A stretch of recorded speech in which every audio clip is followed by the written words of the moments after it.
పథకాల సేకరణ కార్యక్రమంలో పాల్పంచుకొని ఇవన్నీ చేయాలని కోరుకుంటున్నాను. అలాగే ఇప్పుడు ఇక్కడ మీకు నోటీస్ బోర్డులో ఇది పెట్టినాము. ఇక్కడ స్కానర్ ఫీజుల బకాయిల గురించి బీజేపీ లడాయి.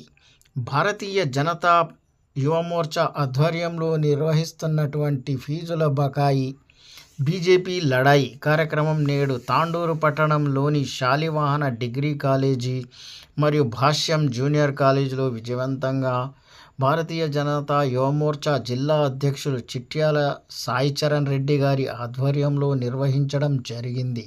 ఈ యొక్క కార్యక్రమంలో BJP Tandur town president, BJP floor leader, 28వ వార్డు కౌన్సిలర్ నాగారం మల్లేశం గారు, 23వ ward councillor Antharam Kiran Kumar garu, BJYM town president Tandras Naresh, BJYM నాయకులు హర్షవర్ధన్ రెడ్డి, మంజునాథ్ రెడ్డి, మనోహర్ రెడ్డి, శోభన్, శ్రీనివాస్ రెడ్డి తదితరులు పాల్గొన్నారు. అందరికీ నమస్కారం.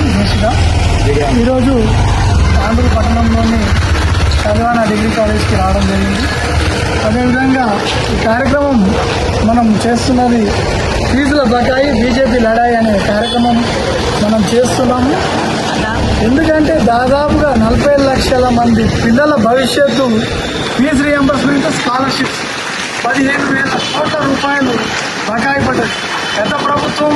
అదేవిధంగా ఇప్పటి రేవంత్ రెడ్డి సర్కార్ అయిన పిల్లల ఫీజు రియంబర్స్మెంట్, స్కాలర్షిప్లు ఇవ్వగా పిల్లలతోటి చెలగాట మారుతున్నారు. కాబట్టి పిల్లల భవిష్యత్తుతోటి వెంటనే ఫీజు రియంబర్స్మెంట్ బకాయిలు, స్కాలర్షిప్ బకాయిలు 15,000 కోట్లు చెల్లించాలని చెప్పేసి బీజేపీ పార్టీ డిమాండ్ చేస్తుంది.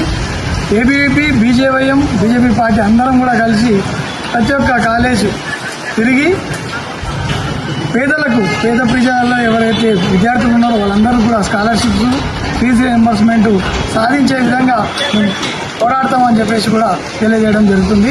భారత్ మాతాకి జై.